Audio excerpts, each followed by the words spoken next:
There, welcome to lesson 3 of the directory building free course.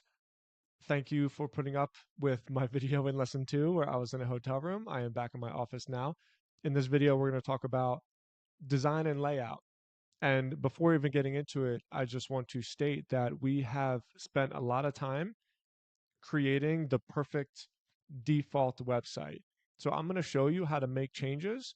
With that said, I highly recommend that you don't mess with the design and the layout of your website too much because I've already structured it for a great user experience and also for a great SEO experience in a way where your categories are properly laid out and structured for Google and for SEO.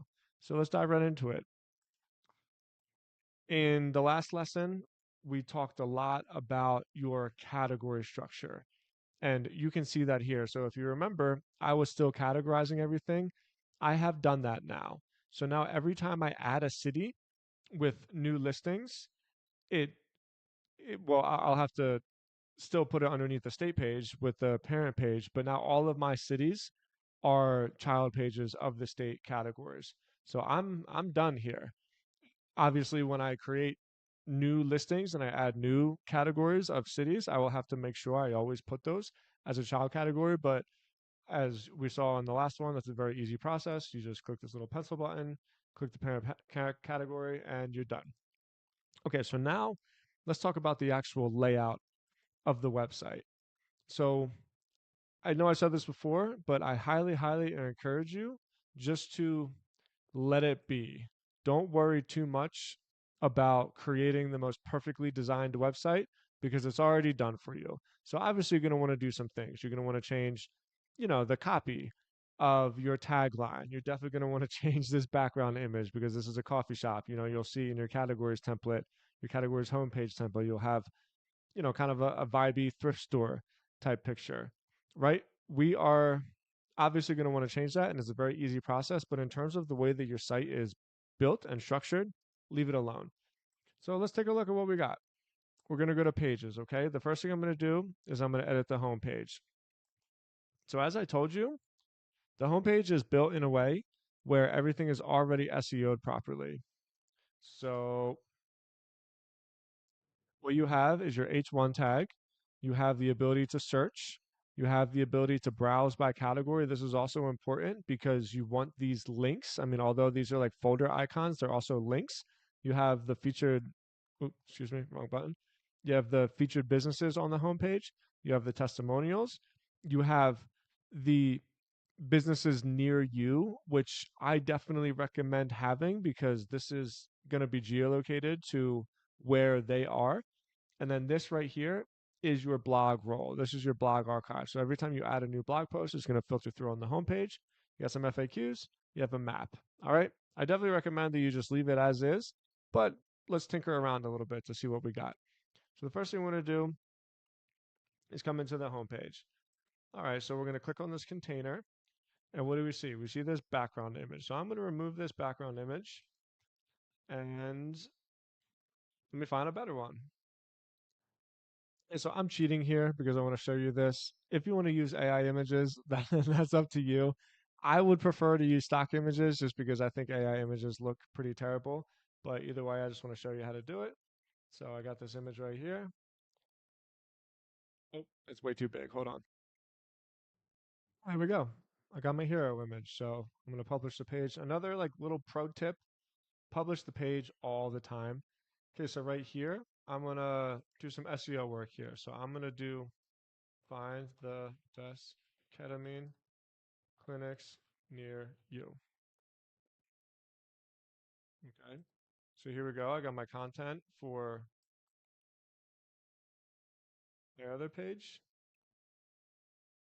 This is great. I'm just going to leave it as is. Okay. So for category, this is important because almost all of my directories are national.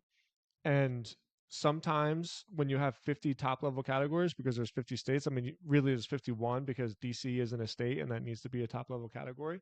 What you want to do is when you click on the category grid, I would really recommend in the spacing, go small. Yeah, you just want to save some space. And then for me, I always turn off the icons because I think that's a little bit easier and it really compresses everything. Okay, so featured businesses. Look, obviously you want to have featured businesses on the homepage as quick as possible. This is an opportunity for you to give away some featured listings. This is always what I do. I just give featured listings away to like set the tone and make it look like there's some usability there. Same thing with reviews. You got to get these reviews up as quick as possible. Find businesses near you. This is good just for link juice. Nobody's really going to click on this.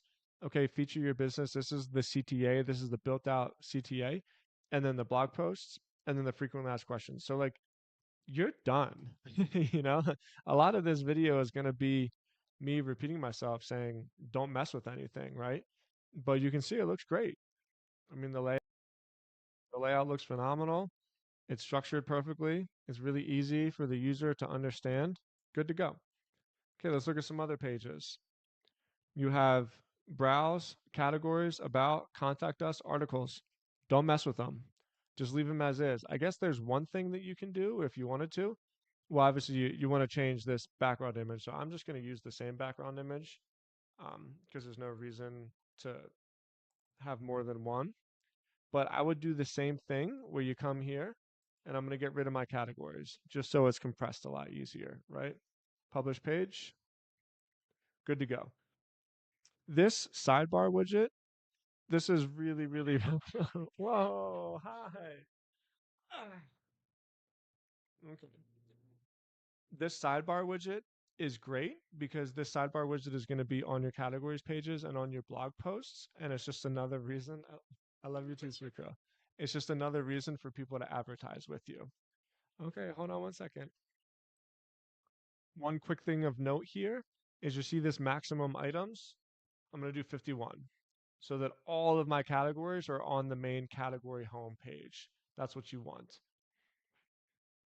Okay, so now we have our home, our categories homepage, and now we have our category template. Because remember, every single category, every one of these is going to be its own template, right? So if we click on Colorado, here's the Colorado template. Look, don't mess with it. Leave it alone.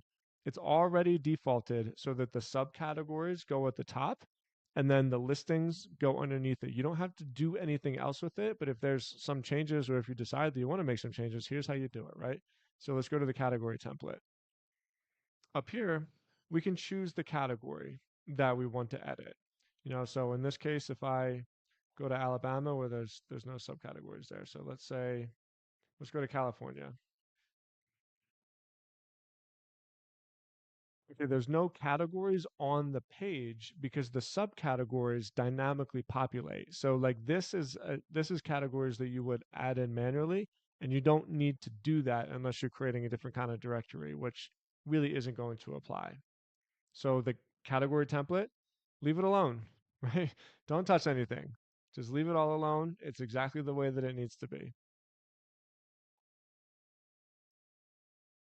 Hey, here's your listing template. This is what your actual listings look like. You don't need to touch this. Just leave it alone. This is exactly how it needs to be. And then last but not least, your blog post template. Same thing. We're going to have some really great features in here so that there's CTAs within the text itself. And these CTAs are great where once you add content and you're starting to generate some SEO traffic, then this is another opportunity for people to buy listings and for people to buy featured listings and also just contact you. So actually, by the time you watch this, there's going to be another CTA embedded into the bottom of the blog post, which is going to be the contact form. So it's going to go, well, it's going to be a built-in um, contact page, but it'll be the contact form already embedded into it. So with the contact form, you can configure this into whatever ESP that you use. You can use form spree. There is going to be a native contact form as well for you to drag over. The only difference is it's not going to import directly into your email list if you do decide to have an email list. So you can integrate your own contact form through your ESP, or you can use the one that we're going to provide for you. So, this is March 3rd. By the time that you watch this, there's going to be another one, and it's probably going to be right here in the marketing widgets. This contact form is actually really valuable because It's how you're going to open up conversations for a lot of opportunities in the future. And we'll talk about that in the monetization video. Great. So what's next? We got to publish our website. I'm going to show you how to put your directory on a live domain. And then we're going to talk about marketing, SEO, and making money. The main point of your directory is to turn it into a business. So we're going to get there real soon. But as of right now, you should be building your directory, putting it live, generating traffic. We'll get to all that.